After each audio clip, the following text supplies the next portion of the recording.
Thiruvananthapuram corporation മുൻ ഭരണസമിതിയുടെ അലംഭാവത്തിൽ ദുരിതമനുഭവിക്കുന്നത് ചാലയിലെ കച്ചവടക്കാരും തൊഴിലാളികളുമാണ്. സ്ത്രീകൾക്കും പുരുഷന്മാർക്കുമായി പ്രത്യേകം നിർമ്മിച്ച ശുചിമുറികൾ ഉൾപ്പെട്ട പൊതു ശൗചാലയം തുറന്നു നൽകുമെന്ന വാഗ്ദാനം പാലിക്കാതെയാണ് കോർപ്പറേഷനിലെ മുൻ ഇടത് ഭരണസമിതി പടിയിറങ്ങിയത്. പുതിയ BJP ഭരണസമിതിയിൽ പ്രതീക്ഷയർപ്പിക്കുകയാണ് ചാലയിലെ വ്യാപാരികൾ.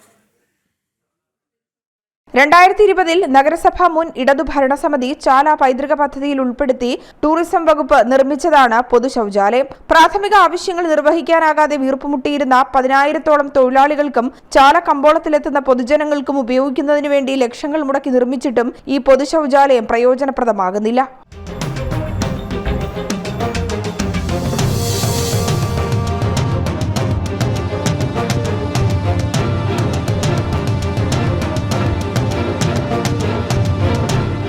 ചാല കൊത്തുവാൾ തെരുവിലെ ഇരുനില കെട്ടിടത്തിൽ നിർമ്മിച്ച പൊതുശൗചാലയത്തിൽ സ്ത്രീകൾക്കും പുരുഷന്മാർക്കുമായി പ്രത്യേകം ശുചിമുറികൾ സജ്ജമാക്കിയിട്ടുണ്ട്. ടൂറിസം വകുപ്പ് നിർമ്മാണം പൂർത്തിയാക്കി നഗരസഭയ്ക്ക് കൈമാറിയിട്ടും ഈ കെട്ടിടത്തിന് വൈദ്യുതി കണക്ഷനും ഡ്രെയിനേജ് സംവിധാനവും ജലവിതരണവും ഇതുവരെ അനുവദിച്ചിട്ടില്ല. നിർമ്മാണം കഴിഞ്ഞിട്ട് 8 വർഷമാകുന്നു.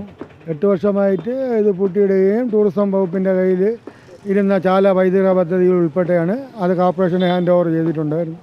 അതിൻ്റെ ഭാഗമായി കടകളെ ലേലം ചെയ്ത് നൽകുകയും പബ്ലിക് ടോയ്ലറ്റ് സ്റ്റേഷൻ തുറക്കാതെ പൂട്ടിയിട്ട് കണ്ട ഈ ഫോട്ടോയിൽ കാണുന്ന അനാസ്ഥയാണ്, ഉദ്യോഗസ്ഥരുടെ അനാസ്ഥയാണ് ഇതിന് മെയിനായ കാരണം.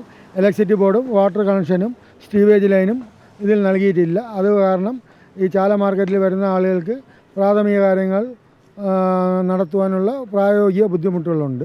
നഗരസഭാ മുൻ മേയർ ആര്യ രാജേന്ദ്രൻ പൊതുശൗചാലയം സന്ദർശിക്കുകയും ഉടൻ തുറന്നു നൽകാമെന്ന് ഉറപ്പ് നൽകിയെങ്കിലും വാക്ക് പാലിച്ചില്ലെന്ന് ചാലയിലെ കച്ചവടക്കാർ പറയുന്നു. മുൻ മേയർ ആര്യ രാജേന്ദ്രൻ ഇവിടെ ഇതിൻ്റെ പുറകുവശത്ത് ഒരു പൂന്തോട്ട നിർമ്മാണം ഉണ്ടായിരുന്നു. അതിനെ ഒന്ന് ഉദ്ഘാടനം ചെയ്തപ്പോൾ വ്യാപാരികൾ അത് സമീപിച്ച് മേയറുടെ അടുത്ത് പറയുകയും മേയർ ഉടനെ തന്നെ ശരിയാക്കാമെന്ന് പറയുകയും ഡെപ്യൂട്ടി മേയറായ രാജു സഖാവ് ഇവിടെ വരികയും പുള്ളിയെ കാണിച്ചു കൊടുക്കുകയും ഉടൻ തന്നെ ഇതിനൊരു പരിഹാരം ഉണ്ടാകുമെന്ന് നിർദ്ദേശിക്കുകയും പറയുന്നതല്ലാതെ ഒരു പരിഹാരം ഇന്ന് നാൾ വരെയായിട്ട് ഇതുവരെ നടന്നിട്ടില്ല.